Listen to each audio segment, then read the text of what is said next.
kita. Terima kasih Bapa. Perkenankan kami Tuhan selalu ada di samping-Mu.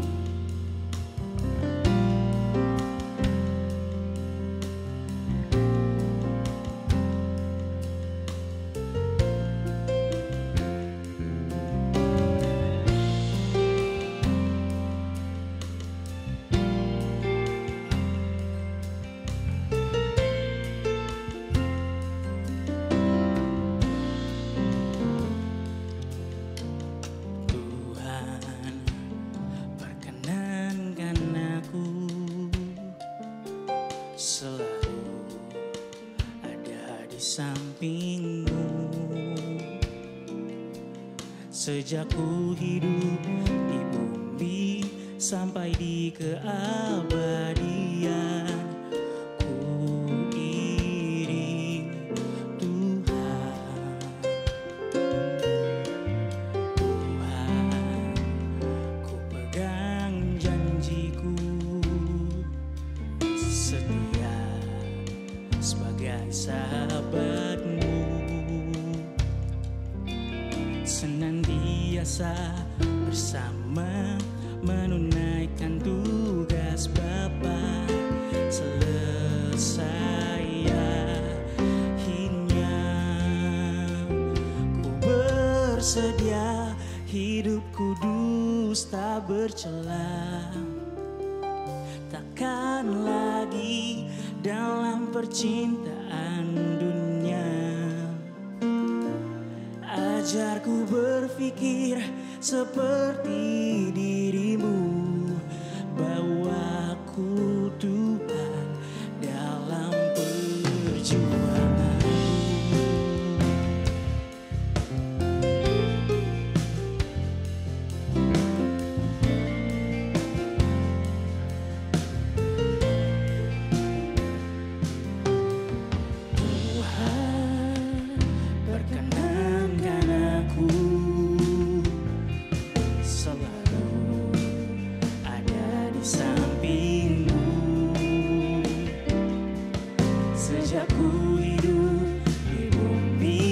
Sampai di keabadian,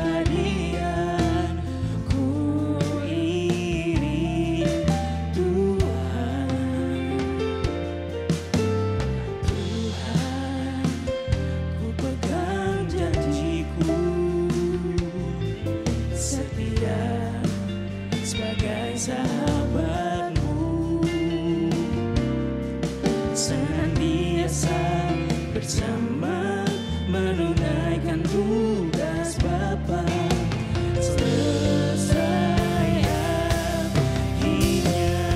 Sama-sama. Ku bersedia hidup kudus tak bercela,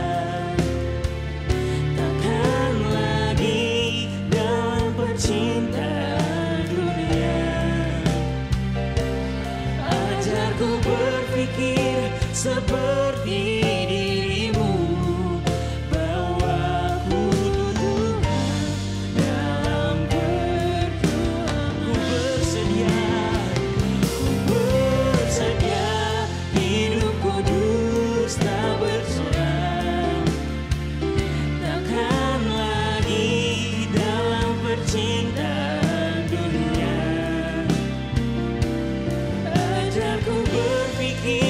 seperti diri-Mu, bawaku Tuhan dalam perjuangan. Dengan lembut katakan, ku bersedia hidup kudus tak bercela, takkan lagi dalam percintaan dunia.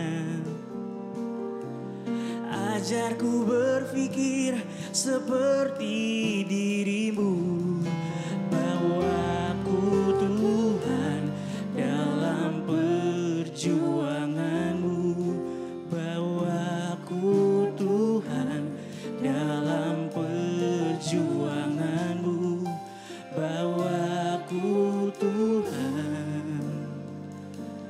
dalam perjuangan-Mu.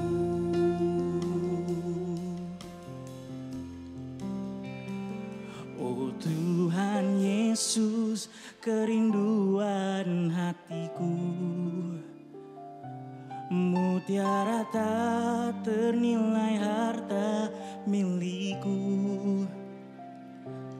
Keindahanmu memudarkan dunia. Di mataku engkau termulia. Oh Tuhan Yesus, kerinduan hatiku. Mutiara tak ternilai harta milikku. Keindahanmu memudarkan dunia. Di mataku engkau Tuhan Yesus. Oh Tuhan Yesus, kerinduan hatiku. Mutiara tak ternilai harta milikku. Keindahanmu memudarkan dunia. Di mataku engkau. Dengan sungguh katakan, oh Tuhan Yesus. Oh Tuhan Yesus, kerinduan hatiku.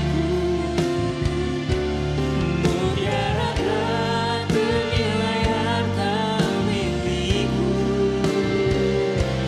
Keindahanmu memudarkan dunia. Di mataku engkau termulia.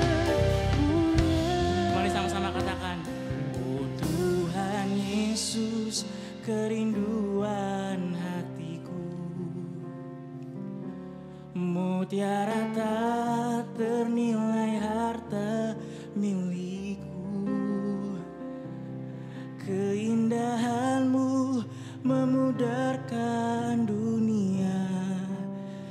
Di mataku engkau termulia. Di mataku, di mataku engkau termulia.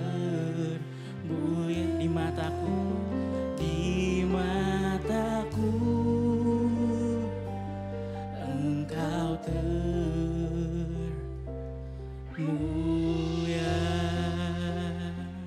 Oke, shalom teman-teman RYC nih. Akhirnya kita ketemu lagi di RYC On Air. Dan yang pastinya setiap minggunya selalu ada RYC On Air. Dan hari ini, seperti biasa, ada gua, Boy, di sini. Dan ada, siapa nih? Ada pester kita nih, youth pester kita.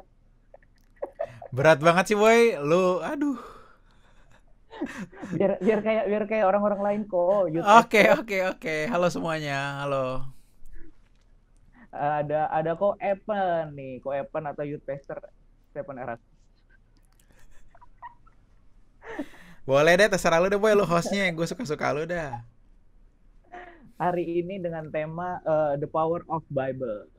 Ya kok ya. Hari ini Ya, kita betul. nih bakal banyak pembahasan dan yang pastinya lebih apa ya, ngomongin Alkitab tapi lebih praktikal karena kita kan di era zaman sosial sekarang ini yang kita mungkin lebih apa ya, lebih susah buat orang-orang zaman muda ini pasti lebih susah buat baca Alkitab, mungkin lebih banyak gangguan-gangguan kayak pilihan ada Netflix gitu-gitu. Kayaknya lebih banyak yang lebih menggiurkan daripada membaca Alkitab gitu kok. Tapi Betul banget. sebelum mulai kayaknya kita enaknya doa dulu nih kok. Bukan enaknya, emang wajibnya doa dulu kali gue. Oke, boleh doa dulu ya buat membuka ya. Oke. Teman-teman mari kita bersatu dalam doa. Tuhan, terima kasih buat sore hari ini Tuhan. Kalau kami boleh sebentar mendengarkan firman yang kau berikan lewat Evan Tuhan. Berkati Tuhan supaya sharing ini atau firman ini Tuhan bisa memberkati kami dan semua ini berasal dari hati-Mu. Terima kasih Bapak. Pimpin Ko Evan Tuhan. Terima kasih. Haleluya. Amin. Oke kok. Langsung aja nih. Kalau misalkan tadi gue bilang apa ya, anak-anak muda sekarang ini kan lebih banyak apa ya, lebih banyak pilihan-pilihan, lebih ada pilihan lain selain membaca Alkitab. Kayak ada Netflix, ada apa lagi ya? Kalau apalagi game-game, apalagi sekarang ada PS5 yang mungkin baca Alkitab kayaknya ntar aja kali ya. Apalagi sekarang kayaknya udah baca Alkitab yang buku tuh udah beralih jadi di HP gitu kan. Iya benar. Itu kayaknya lebih walaupun gampang download aplikasi Alkitabnya, tapi kayaknya lebih susah, lebih lebih gampang downloadnya daripada bacanya gitu loh. Bacanya ya download mah cepet Iya ya, kan, iya. bacanya Download susah. mah gampang kayaknya. Kayaknya download aja dulu deh. Padahal bacanya nggak tahu kapan Hmm, gitu.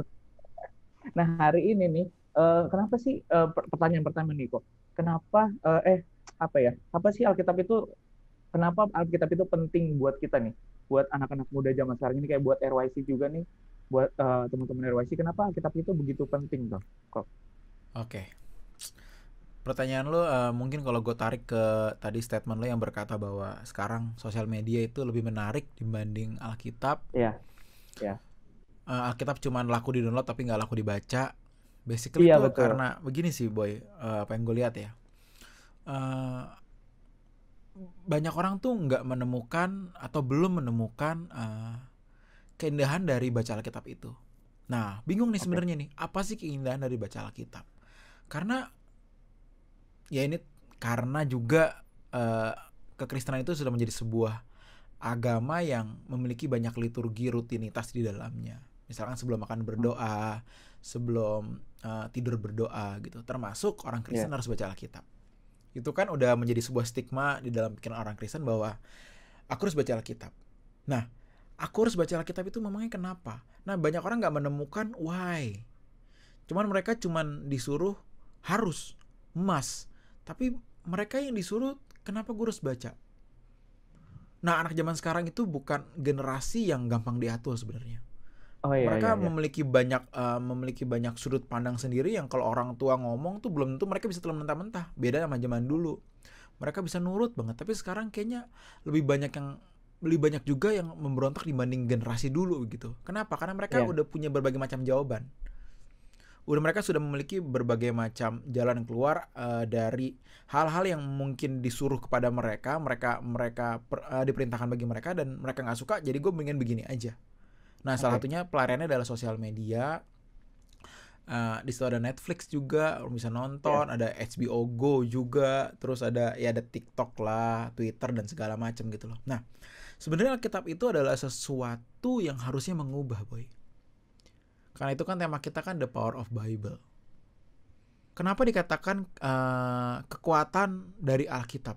Karena Alkitab itu adalah sesuatu yang harusnya mengubah. Mengubah apa? Alkitab itu harusnya menjadi tuntunan, sebuah manual book untuk menjadi sebuah hal yang dapat dipelajari dan dikenakan untuk mengubah hidup seseorang. Karena itu banyak orang berkata Alkitab itu manual book. Yes, betul, setuju. Dari zaman gue sekolah minggu udah diajarin Alkitab itu adalah buku manual dari kehidupan kita. Yes. Oke, kalau buku manual berarti kalau gue punya mobil nih, ada buku manual. Berarti kalau gue ada masalah di mobil itu, gue lihat buku manual itu biar gue ketemu masalahnya. iya Kan betul. intinya begitu. Nah, kalau gue sekarang hidup gue nih, kalau gue baca Alkitab, gue menemukan nggak kesalahannya apa dalam diri gue. Sehingga apa yang harus gue rubah dengan cara apa yang harus gue rubah karena itu gue membaca Alkitab, apa yang harus gue rubah memangnya. Gue menemukan kesalahan nggak dalam diri gue. Nah, itu kan juga kalau ingin menemukan kesalahan adalah baca Alkitab. Nanti orang ngomong begitu lagi kan. Jadi muter-muter nih sebenarnya nih. Iya, Sebenarnya iya, muter-muter nih. Nah, jadi sebenarnya Alkitab itu harusnya menjadi sebuah manual book bagi kita yang tahu bahwa sebenarnya kita tuh belum berkenan kepada Bapa. Karena itu yang terpenting bagi kita nih teman-teman yang di Jakarta ataupun di iya, kota-kota besar yang bisa mengakses internet. Kita tuh, sorry mungkin gue ngomongnya agak random ya. Kita tuh harus iya, mendengar firman yang benar, benar-benar mendengar firman yang benar, orang yang bisa mengekstrak Alkitab dengan sudut pandang yang benar, dengan pemahaman yang benar, agar kita tahu, aduh ternyata gue salah di ABCD nih. Kalau gue mau berubah lagi gimana ya, gue masih berubah. Dan gue baca Alkitab. oke. Karena manusia nggak tahu kalau dia salah. Suka begitu. Oh iya, Dan dengan oh, membaca iya, Alkitab pun orang belum tentu dia salah. Betul nggak boy? Orang iya baca betul, Alkitab betul, belum betul. tentu tahu dia salah kok. Kenapa? Kalau dia tahu dia salah, hidupnya pasti berubah. Tapi berapa banyak orang yang tetap baca Alkitab mungkin dengan rajin yang setahun bisa setahun kelar ataupun setahun 2 kali selesai itu baca Alkitab. Tapi hidupnya nggak berubah. Ada nggak? Ada. Bahkan banyak. Nah berarti yang salah di mananya? Apakah Alkitabnya salah? Tentu enggak. Orangnya salah. Bisa jadi. Tapi kalau orang nggak sadar dia salah gimana? Bingung kan ya? Semua kayak Iya, iya. muter-muter gitu loh, semua kayak muter-muter. Karena itu bagi gue yang penting adalah sebelum membaca Alkitab, kita harus memiliki pemahaman yang benar dulu. Oke. Tapi pemahaman yang benar itu bisa nggak Koepan kita baca sendiri lewat Alkitab dan kita pahami? Bisa, karena itu butuh tuntunan Roh Kudus membaca Alkitab. Dan kedua, kita pun butuh sebuah pemahaman yang Alkitab dari secara ilmu teologi ya. Misalkan latar belakang ayat itu ditulis apa. Kenapa Tuhan Yesus ngomong begini kepada orang-orang Farisi? Kenapa ngomong gini kepada orang Saduki? Itu kenapa dan kenapa itu kan masih dicek ada bahasa aslinya lah, latar belakang sejarahnya lah. Orang Farisi kenapa Tuhan bisa ngomong begini? Orang Saduki itu siapa sih, kenapa Tuhan bisa ngomong begini? Semua tuh kalau kita track down, kita jadi tahu, oh Tuhan ngomong gini karena ini. Nah kalau satu Alkitab kita bedah dengan benar, kita tahu sebenarnya Alkitab ini itu untuk mengubah kehidupan kita agar menjadi seperti Kristus. Kita dikembalikan kepada rancangan semula. Nah, tentu orang-orang awam dalam arti bukan bodoh, awam itu dalam arti misalkan jemaat biasa yang bukan sekolah teologi ya, itu harus mendengar dulu dari pembicara yang bisa mengekstrak isi Alkitab dengan benar. Jadi dia tahu, oh Alkitab itu maunya begini. Oke, gue baca juga deh. Jadi dengan baca dengan sebuah pemahaman. Oke. Dengan baca kalau nol, lu gak akan ngerti dan akhirnya orang bosan. Begitu bosan kemana larinya kemana? Ya ke sosial media lah. Iya. Itu karena tadi gue bilang apa, orang nggak menemukan keindahan dari baca Alkitab karena dia nggak tahu tujuannya apa. Dia cuma ngebaca doang, rutinitas agamawi. Jadi Tapi masih kalau pemahaman itu masih dibangun dulu gitu, Boy. Gimana, Boy? Tapi kalau misalkan gimana nih kok? Misalkan dia hanya membaca aja tanpa punya akses untuk mengerti lebih dalam dari konteks-konteks Alkitab yang dia baca, ayat dibaca. Itu gimana ya kok? Hari ini berat kalau ngomong begitu. Kenapa? Karena sosial media, karena internet di mana-mana. Beda sama zaman dulu ya. Iya. Zaman dulu berbeda. Tapi kalau ngomongin konteks hari ini buat anak-anak generasi milenial hari ini, nggak mungkin lo nggak bisa akses. Lo buka sabda.org aja, itu udah ada bahasa aslinya. Lu tinggal Google aja latar belakang kitab Matius. Kalau orang mau belajar itu keluar semua. Ini di belakang gue banyak buku-buku sejarah Alkitab juga. Ini di bagian bawah nih yang gue tunjukin. Nah ini nih. Ini kan perjanjian lama rak-rak. Mana sih gue? Oh gini nih, di sini nih. Gue tuh belajar juga di zaman Alkitab, di zaman yang sebelum perjanjian baru, dari perjanjian lama kan ada zaman testamental. Itu zaman yang kosong. Kosong tuh.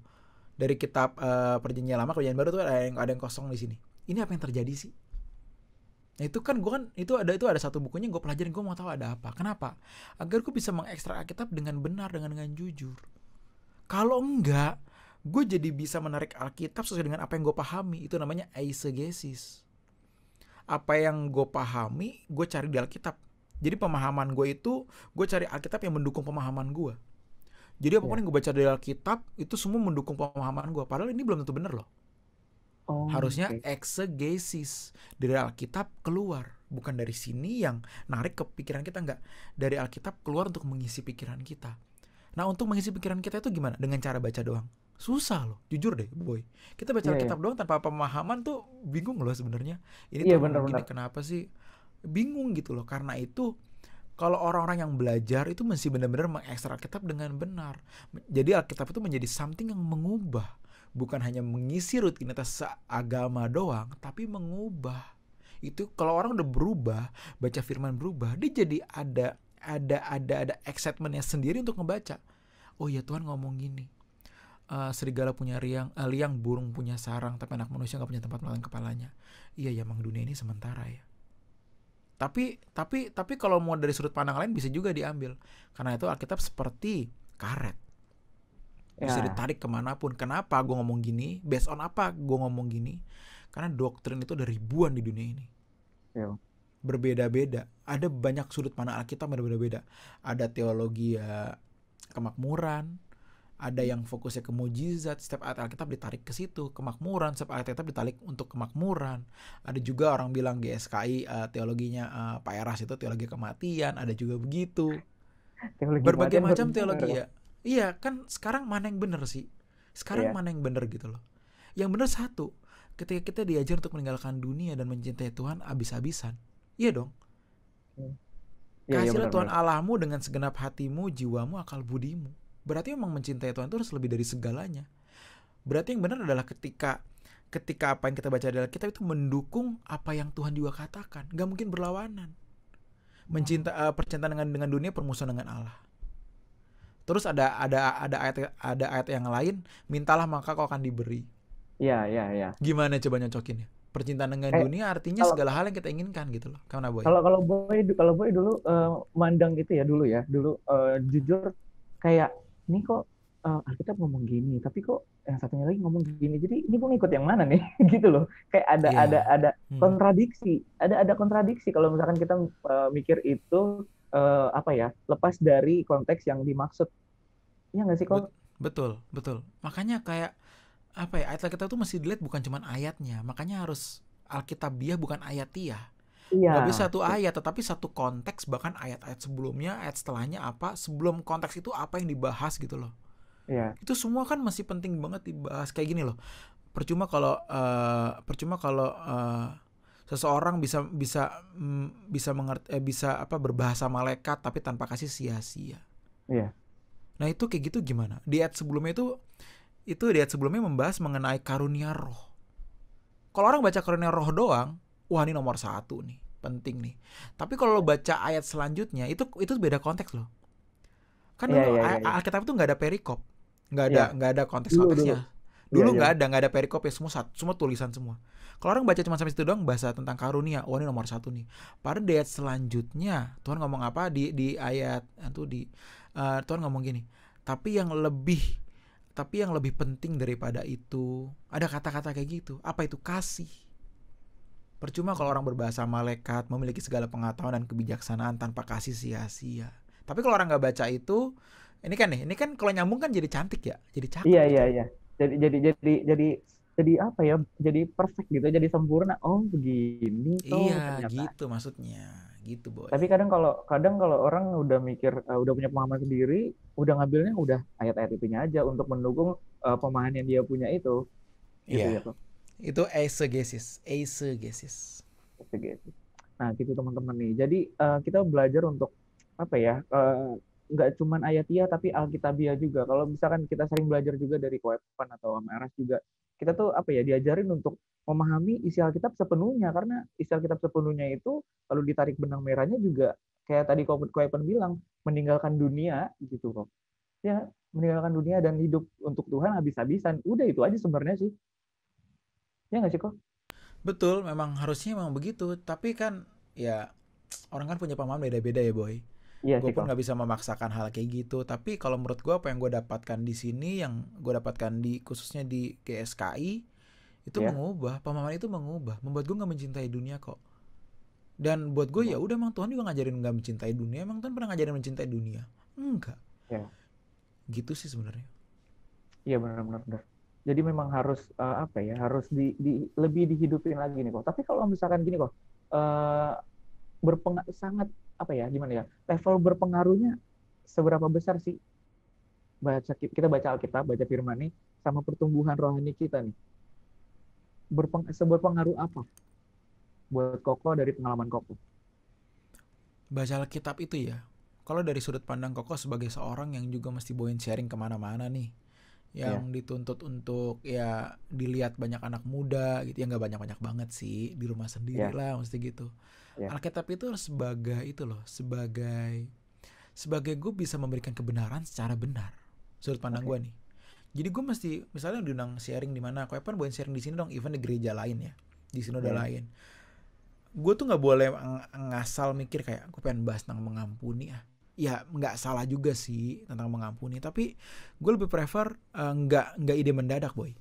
Kayak gue baca Alkitab, misalkan dari kitab ada kitab Desal dari tadi Yakobus 4 ayat 4, percintaan dengan dunia, permusuhan dengan Allah. Dari situ gue ambil sebuah persiapan khotbah. Dari situ menjadi persiapan khotbah gue gitu loh, bukan dari ide gue pengen bahas soal ini terus cari ayat yang mendukung. Kalau otak kita udah bener, itu nggak masalah. Tapi bener nggak bener kan relatif. Iya. Bagi setiap orang beda-beda gitu loh. Kalau bagi gue pribadi, apa yang gue pahami ini udah aman. Sorry ya, mungkin ada yang bilang nggak setuju, tapi bagi gue nih udah aman apa yang gue pahami ini, meninggalkan dunia dan segala macam. Jadi gue memandang Alkitab pun dari sudut pandang itu gitu loh. meninggalkan dunia, mematikan keinginan daging, pulang ke rumah Bapa gitu kan, itu semua yang kita pelajarin semua.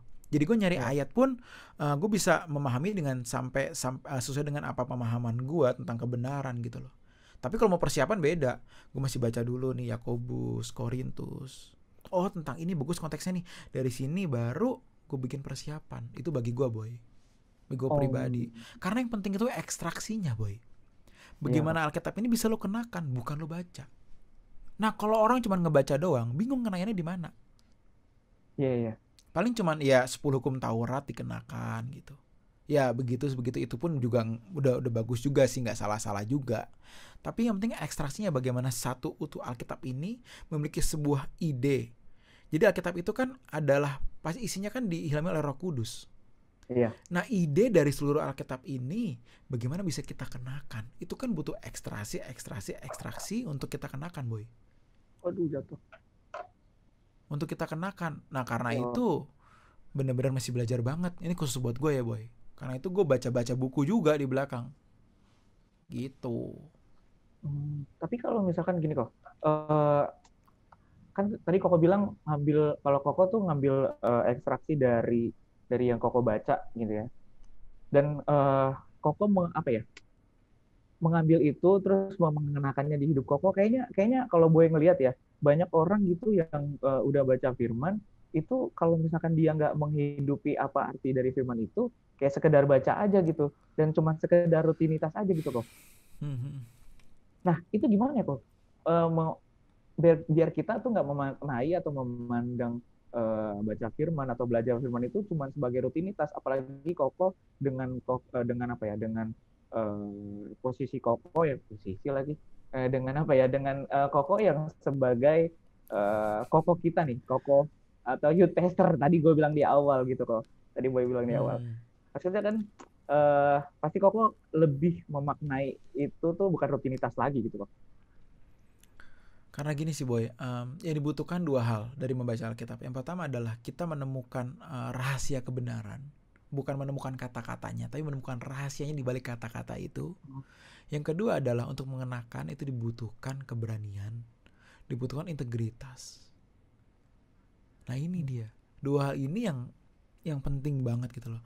Jujur aja kalau gue sampai ke hari ini gue bisa ngomong sampai titik hari ini tuh karena gue banyak dengar khotbah juga. Banyak dengar khotbah karena itu kan berubah oleh pembaharuan budimu. Itu banyak dengar khotbah. Apa yang masuk ke dalam pikiran mata kita itu pun juga mempengaruhi budi kita. Bukan cuma buku, bukan cuma Alkitab dan buku-buku teologi. Itu juga apa yang kita dengar. Nah karena itu kan firman kita dengar terus sampai itu mengubah pola pikir. Oh ya hidupku sementara ya, emang dunia ini sementara ya, bla bla bla bla bla bla. Nah dari situ gue baca Alkitab lagi sesuai dengan ilmu teologi yang udah gue dapetin di sekolah teologi ya. Jadi kalau lihat kitab Matius, kitab Roma misalkan, sejarahnya kan kamu lebih dari pemenang. Apa itu sejarahnya? Oh itu orang Kristen yang disiksa waktu zaman Roma. Kita jadi iya bener juga ya. Nah kita jadi memiliki pemahaman. Tapi untuk menerapkannya, nih udah menemukan ekstraksi, untuk menerapkannya butuh nyali boy. Butuh kerelaan untuk meninggalkan dunia. Kalau lu gak rela tapi lu cuma ngerti doang ekstraksinya, berarti Alkitab itu gak ada powernya buat lu secara pribadi, buat orang itu secara pribadi. Tapi buat orang lain yang berubah itu memiliki power. Tapi buat lu pribadi enggak. Karena kenapa? Karena enggak ngerubah lu. Berarti Alkitab kalah sama daging lu. Harusnya enggak boleh. Itu firman Tuhan, itu cara hidup Tuhan di dalam Alkitab, sebuah ide besar dari kehidupan manusia dalam Alkitab yang harusnya merubah pola hidup, mematikan keinginan daging kita. Bukan Alkitab jadi kalah sama daging, kebalik gitu. Oke, the power of Bible. Oke, kok gue baru nangkep nih. Oke, terus bagaimana Koko apa ya? Kan tadi kan ketika kita udah dapat ekstraksinya, terus itu munculin ini terus setelah itu akan balik lagi ke kita. Apakah kita punya nyali atau punya keberanian untuk menerapkannya? Kok buat kita nih ya kan zaman sekarang ini banyak juga cobaan, banyak struggle juga, lebih struggle dibanding orang-orang dulu yang mungkin istilahnya hiburannya nggak banyak dan pilihannya nggak banyak. Makin kesini kan kita makin banyak dikasih pilihan sama dunia nih. Iya benar.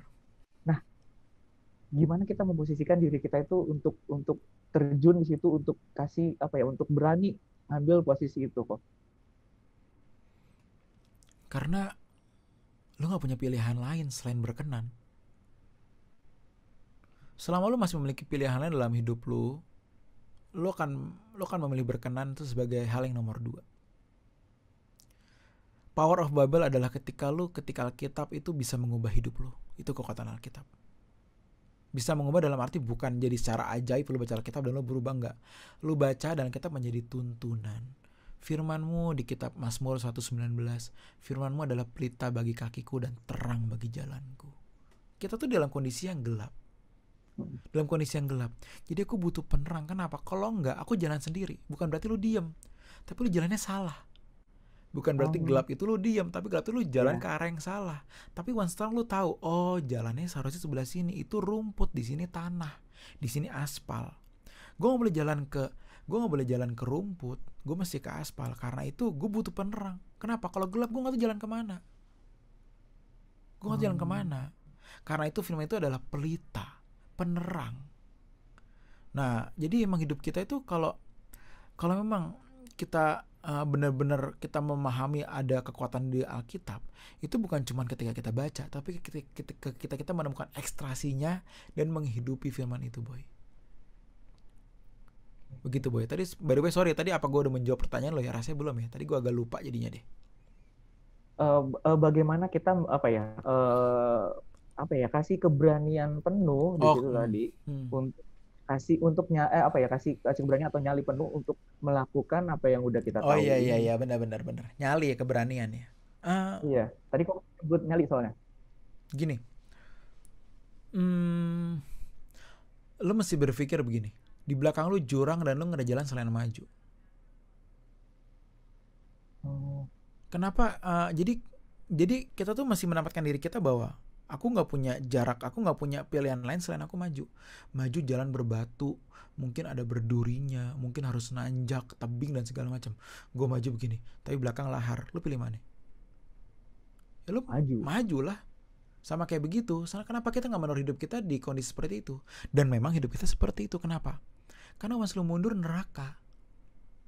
Itu api kekal selamanya. Kenapa lu nggak memilih maju? Tapi memaju itu nggak gampang. Ada batu kerikil lah, ada duri lah, ada masih manjat tebing dan segala macam. Kenapa? Karena maju itu susah. Kenapa? Lu masih mematikan keinginan daging lu. Tapi once mundur gampang. Mundurnya sekali jatuh, adem api, buff.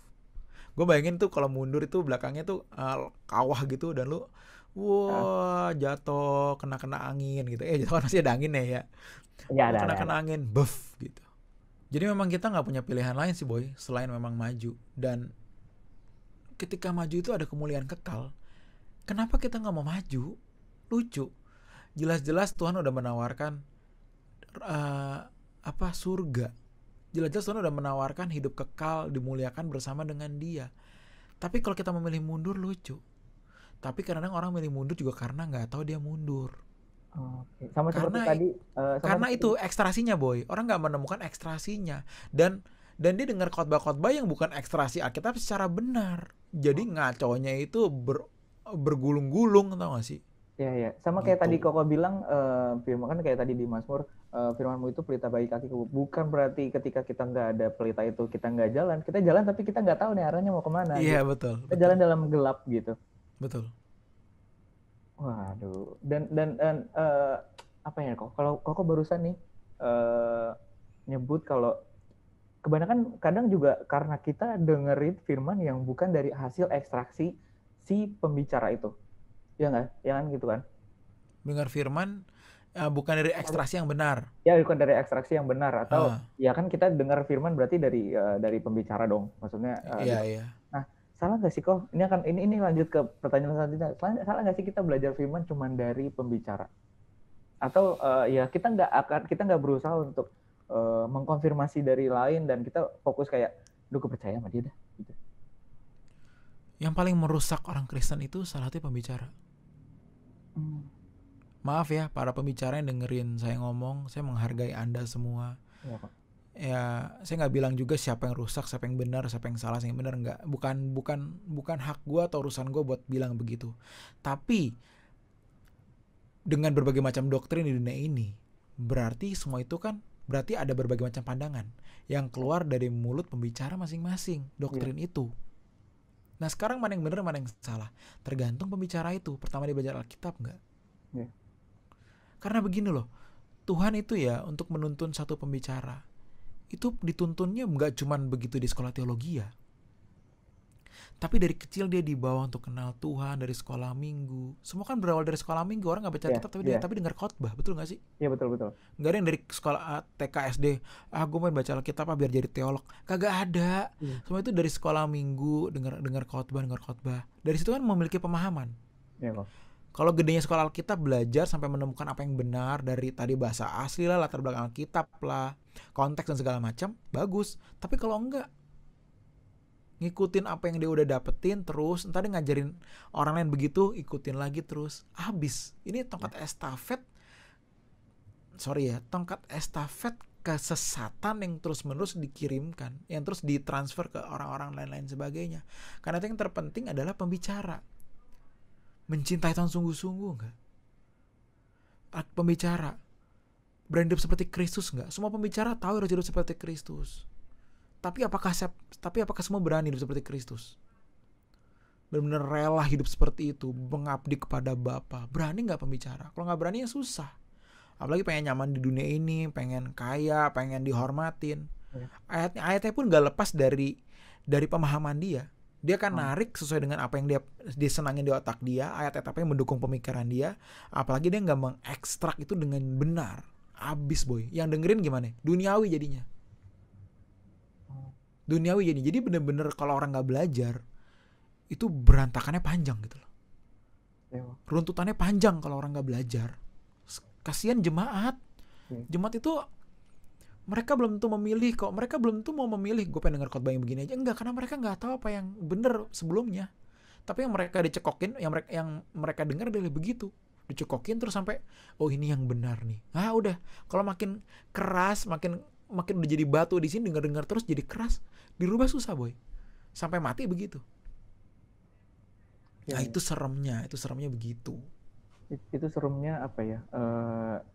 Jadi pembicara atau jadi orang yang punya apa ya, punya kesempatan, punya pengaruh untuk berbicarain tentang Alkitab gitu ya kok, tapi tanpa membawa ekstraksi yang benar. Iya, seram ya. Seram kok, karena itu estafet bakal gitu aja. Nah iya, gimana kalau dia seorang pembicara besar yang ngomong sama ribuan orang, tapi dia nggak punya pemahaman yang benar tentang Alkitab, spirit Tuhan itu nggak ada, dia punya spirit duniawi ditambah ayat Alkitab, selesai. Jemaat awam apa? Oh ya dari Alkitab kok benar, begitu doang kan pemikirannya. Mereka jemaat itu nggak salah juga, karena mereka nggak paham, kasihan deh makanya. Dia belum tentu ada pilihan lain atau gimana ya, atau kalau gue ngelihat sekarang ini yang di zaman pandemi gini, terus semua gereja ada buka online, semua ibadah online. Kayaknya ini adalah kesempatan untuk apa ya? Untuk Tuhan membukakan jemaat tuh ngelihat firman orang-orang lain, gereja-gereja ini. Boy mikirnya gitu aja sih. Boy mikirnya gitu. Setuju sih boy. Kemarin gue udah ngobrol sama beberapa teman, gue ngomong gini. Ini pandemi gini ya.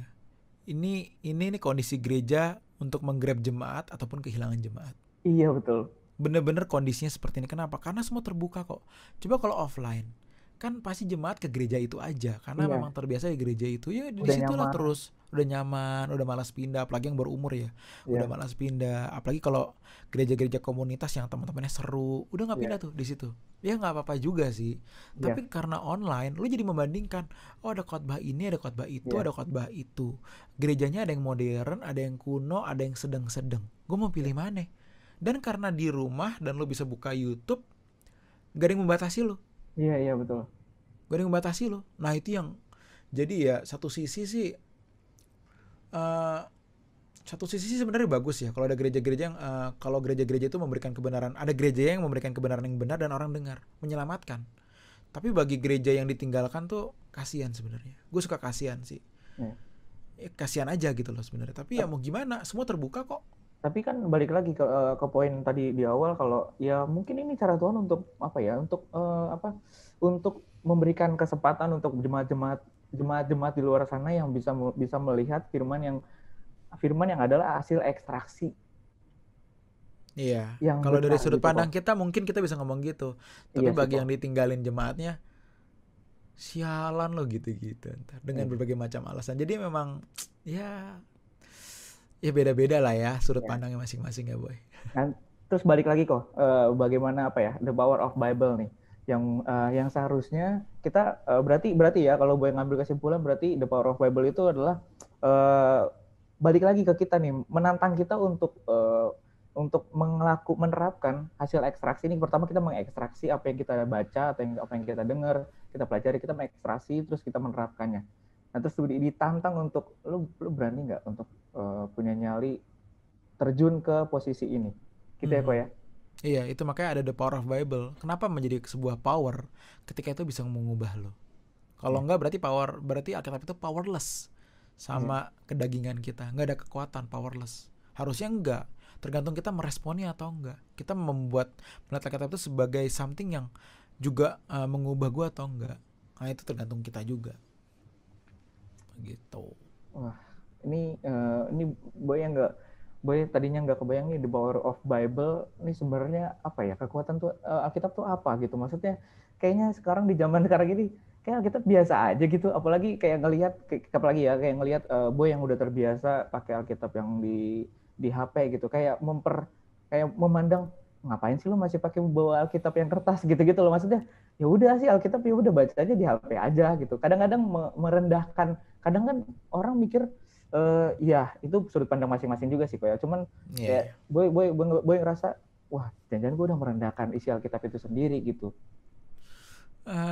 Lu merendahkan isi Alkitab kalau lu nggak berubah. Bukan Alkitabnya lu rendahkan, tapi kebenaran yang lu rendahkan.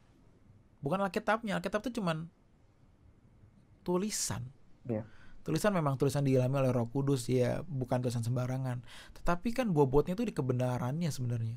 Bukan di perkata tulisannya doang, tapi di kebenaran, di inti dari Alkitab itu kalau menurut gue secara pribadi ya. Karena itu ya benar sih boy, ada orang yang pengen tetap punya Alkitab kertas yang fisik gitu ya, nggak apa-apa juga.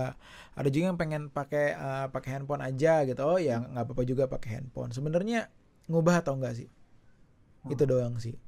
Tapi tentu kalau beli Alkitab yang fisik, kita bisa membantu lembaga Alkitab Indonesia juga ataupun lembaga lainnya untuk bisa terus meneruskan pekerjaannya. Kan itu kan penafsiran Alkitab kan butuh duit. Menafsir Alkitab lagi ntar udah pakai udah terjemahan baru lah, ada terjemahan bahasa sehari-hari lah, kan itu semua butuh dana. Ya kita yang harusnya bisa menopang, karena yang menopang mereka siapa lagi? Harusnya kita. Tapi karena ada aplikasi kan semua serba gratisan. Iya betul. Iya, jadi ya kalau memang kalian lebih memilih nih yang di rumah, kalau pengen lebih memilih buat baca secara kertas nggak apa-apa. Ada kayak gue lebih seneng baca kertas. Oh iya kok. Baca kertas tuh buku gue banyak di belakang. Gue sebenarnya bisa minta PDF-nya, apalagi buku Babe ya. Iya. Gue bisa dapat PDF-nya tapi enggak, beda rasanya lu pegang kertas sama lu pegang handphone gitu loh. Boy kirain kok yang lebih suka baca yang bukan fisik gitu. Masalahnya kalau baca di handphone itu cenderung singkat. Ada sisi positif negatif. Coba lu baca semua berita di handphone, rata-rata singkat kok. Nggak Twitter lah, detik aja di handphone juga nggak gitu panjang-panjang banget. Iya. Beda sama koran gitu loh. Kalau beda koran yang juga panjang kan, image lu adalah gini. Milenial itu image-nya adalah pengen something yang instan. Pengen cepet, termasuk ketika membaca. Jadi gue kalau baca baca buku ini kalau di handphone itu agak kurang cocok ya, karena gue pengen cepet dan gue nggak bisa dapetin itu di handphone. Kalau baca buku-buku kayak di belakang gue nih yang ada yang tebal-tebal. Tapi ada sisi positif juga waktu gue baca Alkitab via handphone. Gue baca Alkitab via handphone, jujur aja nih. Maaf ya lembaga-lembaga Alkitab di Indonesia, gue juga ada Alkitab sih. Gue taruh tuh ada di bawah, ada situ juga ada Alkitab. Tapi kenapa pakai handphone? Karena pakai handphone gini. Lu kalau baca Alkitab ya, itu keluarnya kan segini-segini doang. Iya. Iya kan, segini doang. Jadinya kayak scroll, bukan langsung brek. Semuanya kebuka. Semua kebuka. Jadi secara psikologis, udah banyak banget kata-kata. Apalagi satu pasal 2 halaman. Iya. Mati udah panjang banget. Tapi kalau scroll, jadi lebih nggak berasa. Iya, Ini iya. menurut gue preference gue ya, gue nggak nyuruh kalian Iya, iya. seperti itu ya, Lebih gitu. berarti lebih visual matter ya gitu ya. Iya, visual matter, betul. Aduh, bahasa gue kayak banget. Iya nih boy, tumben nih, jarang loh boy. Eh, berarti eh, kalau kalau Boy ini Boy baru dapat yang ternyata Alkitab itu sebegitu pentingnya nih kok. Dari pembicaraan kita nih berarti Alkitab itu sebegitu pentingnya membawa kita kepada kebenaran itu sendiri. Iya betul. Karena percuma mau sebagus apapun firman-nya akan kembali kepada Alkitab itu sendiri. Iya, karena semua Karena dari Alkitab kok. iya semuanya itu dari Alkitab. Iya. Wah, kok the power of Bible. Ketika teman-teman RYC di rumah, ketika kalian berusaha untuk belajar firman gitu, terus belajar lebih dalam lagi, cari konteksnya lah, bahasa aslinya lah, itu semuanya akan membawa kita pada pada akhirnya kita tuh ditantang gitu. Itu Iya. nangkep tuh kita tuh ditantang untuk kekuatan Alkitab tuh untuk apa ya? Kekuatan Alkitab bahwa kita tuh pada akhirnya kita ditantang untuk lu berani nggak melakukan itu. Iya betul. Betul sih boy. Iya setuju gue. Nggak ada itu. Wah, itu Boy amazed tuh. Boy baru kepikiran ternyata segitunya ya, segitu pentingnya loh. Boy tuh mungkin teman-teman di luar sana juga mikir kayak ya udahlah gue tiap minggu aja ke gereja, gue dengerin firman aja udah, nggak usah baca firman. Gue dengerin firman aja, nggak usah baca firman gitu. Gue dengerin firman aja, dengerin sharing tanpa berusaha untuk cari tahu sendiri, tanpa berusaha belajar sendiri. Itu menurut kau gimana sih? Tuhan tuh berbicara kepada kita dengan berbagai macam media. Oke. Bukan cuma dari mulut 1-2 orang. Iya. Tapi kenapa kita nggak memberikan Tuhan kesempatan berbicara lewat Alkitab? Kenapa cuma dengerin orang doang? Betul nggak sih? Betul, kita baca Alkitab nggak ngertinya ya. Kalau memang kita benar-benar minta Roh Kudus tolong tuntun aku menemukan kebenaran, itu nggak mungkin nggak dituntun menemukan kebenaran. Iya. Nggak mungkin. Kenapa kita ya bukan yang nggak boleh mengandalkan pendeta ya kita kan juga harusnya ya mereka kan sumber materi yang telah diekstrasi dari Alkitab itu sendiri kan keluar dari mulut mereka gitu loh. Nggak apa-apa, itu nggak masalah. Tetapi Alkitab ayo kita baca, karena banyak orang begini nih boy, begitu dengar khotbah yang konteks doktrin tentang A gitu loh, dia baca Alkitab kok beda sih. Nah ini banyak juga boy. Jadi bisa dari sini bisa lahir something yang berbeda, sebuah ide yang berbeda dari apa yang didengar dari gerejanya. Ini kan jadi pertanyaan. Iya. Apalagi generasi milenial yang pikirannya itu banget ya. Apa namanya? Liar.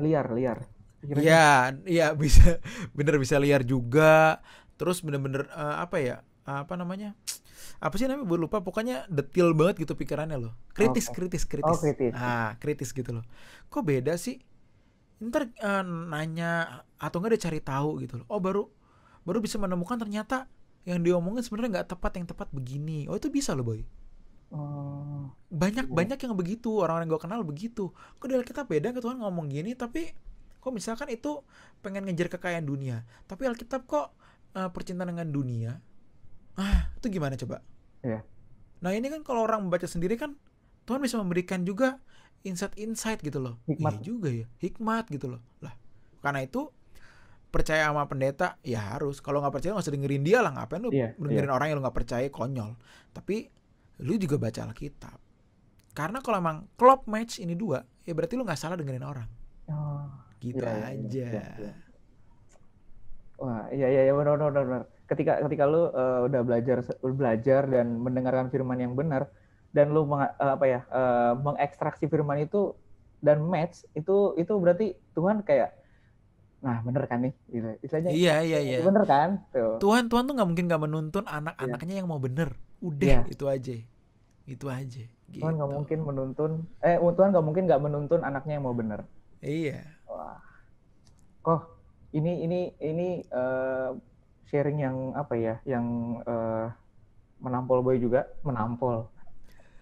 Maaf ya pendengar-pendengar nih bahasa apa ya anak Jakarta nih pakai patah-patah artinya menonjok, nonjok, Menonjok, menonjok, nonjok, nonjok, menampar gitu kan. Biasanya kalau menampar gitu contoh ya lain tuh teman-teman di rumah menampar. ya. Maaf nih, maafin Boy maafin host kita menampar. nih. Karena banyak banyak poin-poin yang benar-benar ngubah banget gitu kok, kayak The Power of Bible itu sendiri tadi, kekuatan Alkitab yang bisa mengubah kita dan menempatkan kita untuk punya pilihan. Karena bukan bukan punya pilihan ya, maksudnya untuk menempatkan kita di kondisi yang kita tuh sebenarnya nggak punya pilihan lain selain maju gitu. Iya. Kok ini terakhir, Koko mau apa ya, kasih closing buat Closing closing teman-teman statement di ya.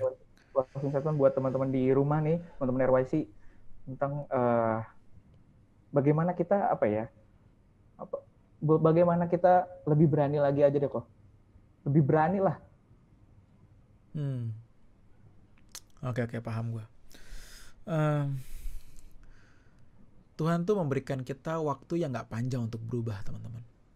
Cuman 70 tahun, but now kalian udah berumur maybe 20-an, maybe udah ada yang 30, atau udah ada yang 40 dan 50 yang dengerin saya hari ini. Tuhan kasih kita waktu yang gak panjang untuk berubah. Tetapi Tuhan memberikan waktu yang efektif untuk berubah. Gak panjang bukan berarti gak efektif. Sebenarnya waktu yang efektif buat kita berubah. Kita udah punya Alkitab secara utuh, Tuhan udah mengirimkan Roh Kudus, udah ada internet, kita bisa mencari segala informasi. Ya. Jadi teman-teman yuk pergunakan semua fasilitas itu yang Tuhan telah berikan bagi kita hari ini untuk kita belajar. Untuk kita menemukan Tuhan. Bukan belajar teologi doang, tapi menemukan Tuhan dalam teologi itu. Karena banyak orang yang belajar teologi tapi gak nemuin Tuhan. Tapi menemuin pembenaran akan dirinya sendiri yang dibuat untuk menghakimi orang lain. Gak boleh. Kita harus menemukan Tuhan. Jadi Alkitab menjadi kekuatan, menjadi powerful bagi kita kalau kita menemukan Tuhan di Alkitab itu, sehingga kita bisa berubah menjadi serupa semakin seperti Kristus. Gitu, boy. Wah, perfect sih. Ini kok kata-katanya lancar banget ya. Gue juga bingung nih, kan gue nggak pernah mempersiapkan, nggak pernah nyiapin apa closing statement nih gue. Tapi keren kok, dan menutup akhir sharing kita nih dengan baik banget kok. Berarti hoki nih, berarti kali ini hoki. Enggak sih, kalau Boy bilang dan Boy percaya emang Tuhan apa ya, merancang ini dengan baik gitu, biar orang teman-teman RYC di rumah juga bisa menangkap pesan ini dengan baik gitu kok. Ya, amin. Wah, dan ini juga udah di akhir acara kita nih, teman-teman RYC. Jadi seperti biasa, gue akan mengumumin kalau minggu depan masih ada RYC on air, dan buat teman-teman RYC yang belum tergabung di Home, boleh join bersama kami di Home, boleh kontak di IG Rehoboth Youth, atau kontak link di ada linknya di situ, Home Care RYC gitu nih sobat RYC. Jadi akhir kata gimana ya?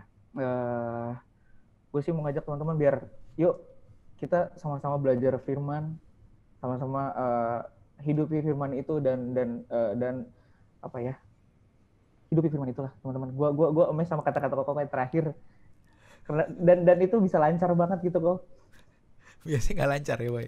Biasanya ya lebih gampang dimengerti. Tadi juga gampang dimengerti, tapi kata-katanya tuh powerful banget kok. Amin, thank you. Oke, kok kayaknya Koko boleh tutup dalam doa. Oke, mari kita berdoa. Bapa, berilah kami keberanian untuk terus mau berubah. Berilah kami kemampuan, keinginan untuk terus mau belajar. Karena itu Bapa, kami menyerahkan hidup kami dalam tangan-Mu, masa depan kami. Kami hanya mau berjalan sesuai dengan firman-Mu yang harusnya menjadi pelita bagi setiap langkah kami. Dan biarlah firman-Mu itu menjadi pelita agar kami terus melangkah mendekat padamu, bukan semakin menjauh. Thank you Bapa untuk isi hati-Mu yang indah sore hari ini. Hanya dalam nama-Mu kami berdoa dan mengucap syukur ya Bapa. Amin. Amin. Oke, terima kasih Kwepen. Terima kasih juga teman-teman RYC yang udah nonton, yang udah hadir. Terima kasih. See you and God bless.